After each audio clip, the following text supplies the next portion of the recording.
আসসালামু আলাইকুম রহমতুল্লাহ। DS home YouTube চ্যানেলের পক্ষ থেকে আপনাদের সকলকে জানাই আন্তরিক মোবারকবাদ। আমি ডাক্তার এম ফেরদৌস। প্রতিদিনের মতো আজ চলে আসলাম নতুন একটি বিষয় নিয়ে, নতুন একটি ভিডিও নিয়ে। আজকে আলোচনা করব জরায়ু চুলকানি সম্পর্কে। অনেক মা বোনদের জরায়ু চুলকানি হয়, ওষুধ খাওয়ার পরেও চুলকানি কমে না, তাদের সম্পর্কে আলোচনা করব। তো জরায়ু চুলকানি সম্পর্কে যারা জানতে চান আমার ভিডিওটি সম্পূর্ণ দেখুন। প্রিয় দর্শক মণ্ডলী, জরায়ুতে চুলকানি কেন হয়?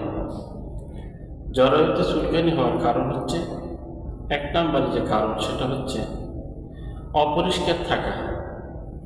অনেক মানুষের দেখা যায়, মা বোনদেরকে দেখা যায় নোংরা থাকে, অপরিষ্কার থাকে।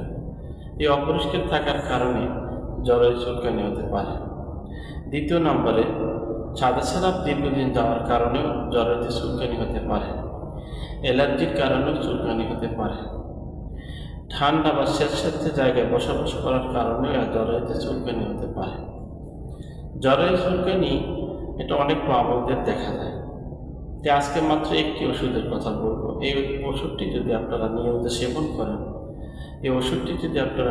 সেবন করেন, তাহলে ইনশাআল্লাহ আপনাদের জরায়ু চুলকানি। ওষুধটির নাম বলার আগে ওষুধটির ডোজ সম্পর্কে আপনাদেরকে বলে দিচ্ছি।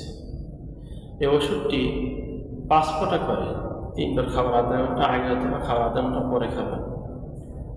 এই ওষুধটির নাম হচ্ছে আর্সেনিক অ্যালব। এই আর্সেনিক অ্যালব এই ওষুধটি খুব সতর্কতার সাথে ব্যবহার করতে হবে।